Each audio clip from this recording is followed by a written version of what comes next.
शरणं गच्छामि।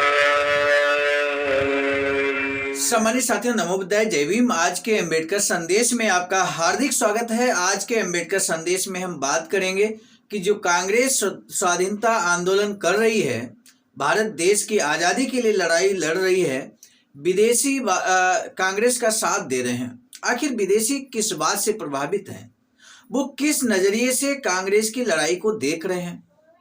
तो आज के अम्बेडकर संदेश में जो विदेशी यहाँ गुमराह हो गए हैं, बाबा साहब कहते हैं कि विदेशी गुमराह हो गए हैं। कांग्रेस का जिस तरह से आंदोलन चल रहा है, ये वो इस दो बातों में गुमराह हुए हैं। नंबर एक, बाबा साहब कहते हैं कि वो ये नहीं समझ पा रहे हैं कि कांग्रेस जिसके लिए लड़ाई लड़ रही है, क्या वो देश की आज़ादी के लिए लड़ाई लड़ रही है या देश के सभी निवासियों के लिए लड़ाई लड़ रही है। ये दो महत्वपूर्ण प्रश्न है। आज इन दो महत्वपूर्ण प्रश्नों पर विस्तार से बाबा साहब ने यहाँ पर लिखा है। बाबा साहब डॉक्टर अम्बेडकर संपूर्ण वाङ्मय खंड 16 में पेज नंबर 211 से 213 तक हम बात करेंगे। सम्मानित साथियों, यहाँ पर आज के अम्बेडकर संदेश में बाबा साहब लिखते हैं, कांग्रेस के स्वाधीनता संग्राम का पक्ष लेते हुए विदेशी इस बात में भेद नहीं करते कि देश की आज़ादी की लड़ाई किसके लिए लड़ी जा रही है, देश की आज़ादी के लिए या देश के सभी निवासियों के लिए। देश के सभी निवासियों की आज़ादी के लिए ये भेद न समझने के कारण विदेशी गुमराह हो गए हैं। तो सम्मानित साथियों, आज का यही महत्वपूर्ण प्रश्न हम लेकर चलेंगे कि विदेशी आखिर क्यों गुमराह हो गए हैं और बाबा साहब क्या कुछ कहना चाहते हैं इस संबंध में। बहुत विस्तार से यहाँ पर बाबा साहब ने एक्सप्लेन किया है। इससे पहले कि हम अम्बेडकर संदेश को आगे बढ़ाएं, आपसे विनम्रता पूर्वक निवेदन है कि यदि आपने अभी तक हमारे इस चैनल आवाज़ का ऑफिशियल को सब्सक्राइब नहीं किया है, जिस पर हर दिन सुबह 5 बजे अम्बेडकर संदेश मिलता है, प्लीज अम्बेडकर संदेश सुनने के लिए आप चैनल को बेल आइकन के साथ सब्सक्राइब कर लें। अब बढ़ते हैं हम आगे। बाबा साहब लिखते हैं, क्योंकि समाज, राष्ट्र और देश अमूर्त है। समाज, राष्ट्र और देश अमूर्त है। तब बाबा साहब कहते हैं, ये बताने की आवश्यकता नहीं है कि राष्ट्र यद्यपि एक शब्द है, परंतु वह कई वर्गों को समेटता है। राष्ट्र एक शब्द है, लेकिन वो कई वर्गों को समेटता है। तब बाबा साहब लिखते हैं कि दर्शन शास्त्र के अनुसार राष्ट्र यद्यपि एक शब्द है, लेकिन पर अर्थ बहुवर्गीय है। दर्शन शास्त्र के अनुसार राष्ट्र को एक इकाई कहा जा सकता है, परंतु समाज शास्त्र के अनुसार ये कई वर्गों वाला समूह होता है। और आज़ादी यदि वास्तविक रूप में आती है तो वह राष्ट्र में समाहित सभी वर्गों के लिए होनी चाहिए, मुख्यतया उन लोगों के लिए जो दासता का जीवन बिता रहे हैं। इसके फलस्वरूप केवल इस तथ्य से संतुष्ट हो जाना मूर्खता होगी कि कांग्रेस भारत की आज़ादी की लड़ाई लड़ रही है और निम्न स्तर के लोगों की आज़ादी के लिए भी लड़ाई लड़ रही है। ये प्रश्न की आज़ादी की लड़ाई लड़ी जा रही है कोई महत्व नहीं रखता। यह प्रश्न कि आज़ादी की लड़ाई लड़ी जा रही है कोई महत्व नहीं रखता। महत्व इस प्रश्न का है कि कांग्रेस किसके लिए आज़ादी की लड़ाई लड़ रही है। यही महत्वपूर्ण प्रश्न है कि कांग्रेस किसके लिए आखिर लड़ रही है। तब बाबा साहब एक्सप्लेन करते हुए लिखते हैं कि यह युक्ति संगत और आवश्यक परीक्षा है और बिना तथ्य का पता लगाए किसी स्वतंत्रता प्रेमी के लिए आंख मूंद कर कांग्रेस का समर्थन कर देना बड़ी मूर्खता होगी। परंतु वे विदेशी जो कांग्रेस का ही पक्ष लेते हैं, ऐसे प्रश्न उठाने की चिंता नहीं करते। ऐसे महत्वपूर्ण प्रश्न पर विदेशी मौन क्यों रह जाते हैं, मौन क्यों हो जाते हैं, उदासीन क्यों हो जाते हैं। जहां तक मैं इसे समझ सकता हूं, इस उदासीनता का कारण पश्चिम में प्रचलित स्वायत्त शासन और प्रजातंत्र के बारे में विद्यमान गलत धारणाओं में पाया जाता है और उसी से भारत की राजनीति में रुचि रखने वाले विदेशी प्रभावित हैं। बाबा साहब ने यहाँ एक्सप्लेन किया कि आखिर विदेशी किन किन कारणों की वजह से प्रभावित हो रहे हैं कांग्रेस से। तब बाबा साहब लिखते हैं कि राजनीतिक क्षेत्र में पश्चिमी विचारकों द्वारा सिद्धांत प्रतिपादित किए गए हैं कि स्वायत्त शासी सरकार के लिए संवैधानिक नैतिकता का होना आवश्यक है, जिसे ग्रोथ के अनुसार किसी संवैधानिक स्वरूप का सर्वोच्च सम्मान इसी बात में है कि उसके अधीन कार्यरत कार्यपालकों से आज्ञा पालन कराया जाए, यदि उनको एक निश्चित वैधानिक संयम के अंतर्गत स्पष्ट बोलने की छूट दी जा सकती है।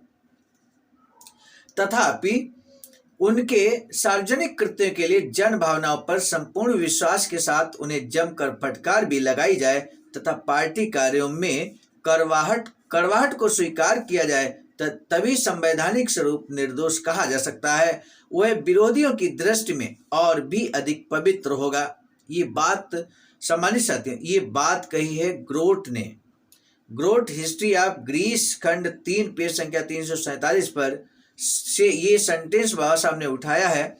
और आगे बाबा साहब लिखते हैं कि यदि जनसाधारण में ऐसी आदतें विद्यमान हैं, तब पाश्चात्य राजनीतिक विचारकों के अनुसार स्वायत्त शासन एक वास्तविकता हो सकता है और उसके आगे और कुछ कहने की आवश्यकता नहीं है।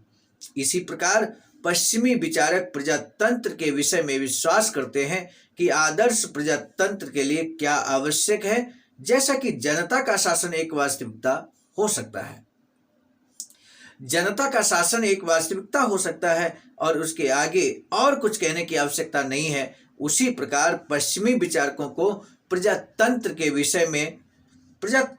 विषय में विश्वास है कि आदर्श प्रजातंत्र में वयस्क मताधिकार की व्यवस्था हो और दूसरे उपाय भी सुझाए गए हैं, जैसे कि प्रतिनिधियों को वापस बुला लेने का अधिकार, जनमत संग्रह और अल्पकालिक संसद। कुछ देशों में वयस्क मताधिकार से अधिक कुछ करना आवश्यक नहीं समझा गया। तब भाषा आगे लिखते हैं कि मुझे एक कहने में कोई हिचक नहीं है कि ये दोनों धारणाएं मिथ्या और भ्रामक हैं। यदि प्रजातंत्र और स्वराज्य सभी देशों में असफल रहे हैं, तो इसका सबसे बड़ा कारण इन गलत धारणाओं का होना है। संवैधानिक नैतिकता के संस्कार संवैधानिक ढंग की सरकार को कायम रखने के लिए आवश्यक हो सकते हैं, परंतु संवैधानिक ढंग की सरकार कायम रखना वैसा ही नहीं है जैसा कि जनता की स्वराज्य सरकार। इसी प्रकार ये भी स्वीकार किया जा सकता है कि वयस्क मताधिकार के आधार पर तार्किक विचार से एक सम्राट की सरकार के मुकाबले में भेद रखते हुए जनता की सरकार बन सकती है, परंतु उसे जनता द्वारा सरकार और जनता के लिए सरकार के विचार से प्रजातांत्रिक सरकार लाने वाली पद्धति नहीं कहा जा सकता। तब भाषा आगे लिखते हैं कि प्रजातंत्र और स्वराज्य की राजनीति के संबंध में पश्चिमी विचारकों के ये विचार बहुत से कारणों से त्रुटिपूर्ण है। पहली बात तो यह है कि वे निर्विवाद तथ्यों पर विचार नहीं करते।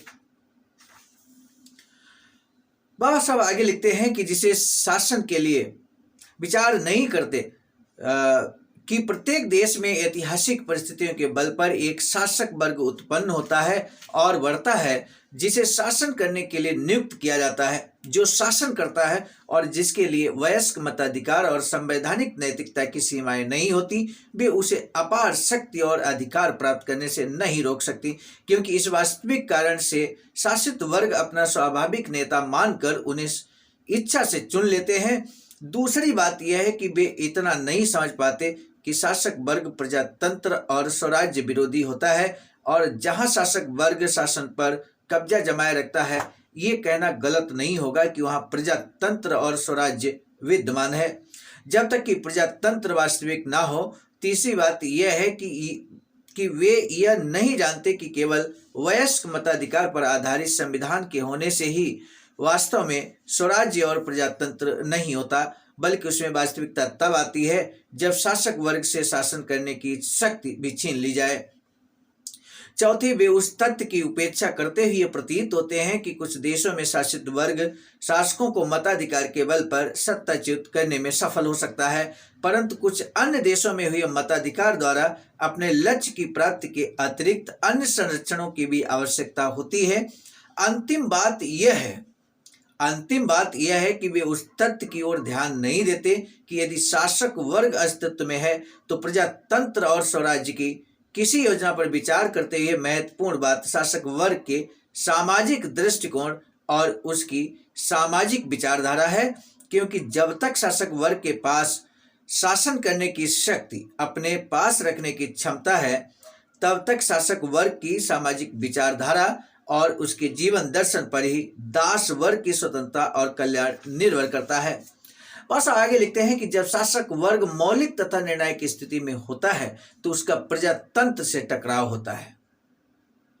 जब शासक वर्ग मौलिक तथा निर्णायक स्थिति में होता है, ध्यान दीजिए शब्दों पर, जब शासक वर्ग मौलिक तथा निर्णायक स्थिति में होता है तो उसका प्रजातंत्र से टकराव होता है।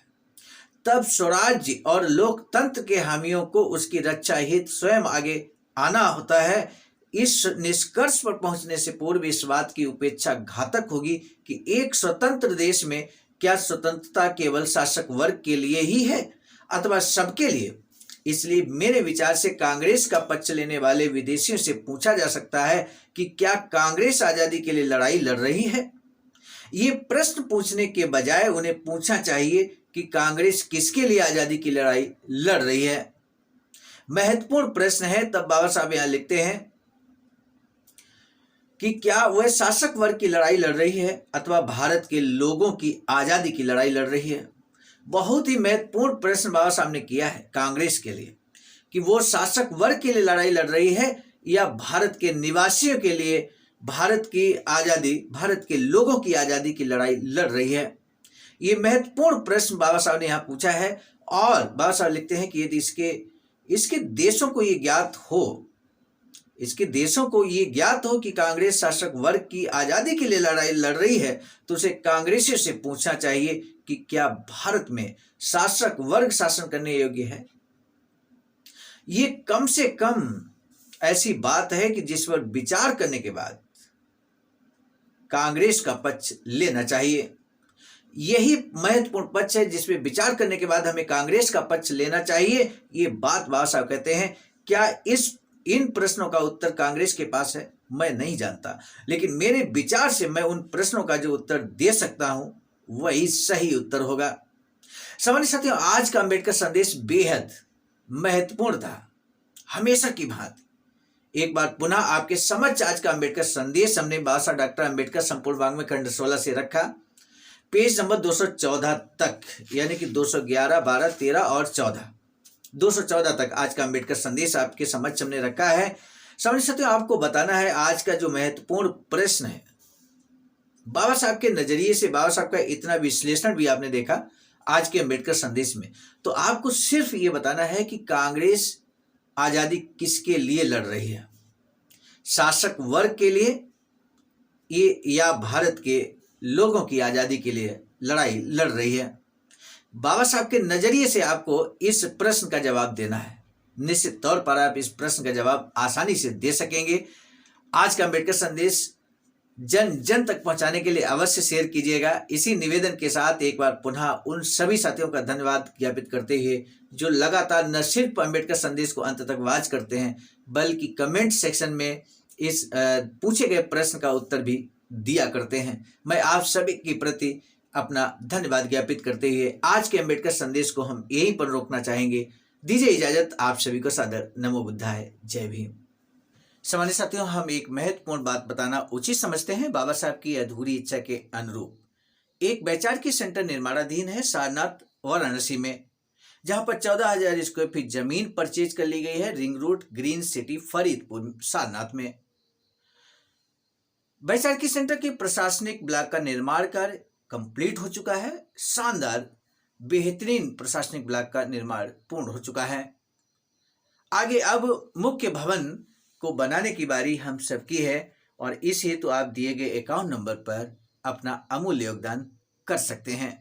आज का अंबेडकर संदेश हम लेकर उपस्थित हुए थे मिशन नायक बुद्ध मित्र मुसाफिर सर, राष्ट्रीय अध्यक्ष आवाज का नई दिल्ली की प्रेरणा में, और साथ ही साथ संकलन कथाक्रम में परम आदरणीय विजय कुमार बौद्ध जी, प्रांतीय कोषाध्यक्ष आवाज का बिहार। प्रस्तुत कथाक्रम में मैं स्वयं सर्वजीत आर्य, राष्ट्रीय मीडिया प्रभारी, IT सेल आवाज का नई दिल्ली। मिलेंगे नए डॉक्टर अम्बेडकर संदेश में, तब तक दीजिए इजाजत। आप सभी को सादर नमो बुद्धाय, जय।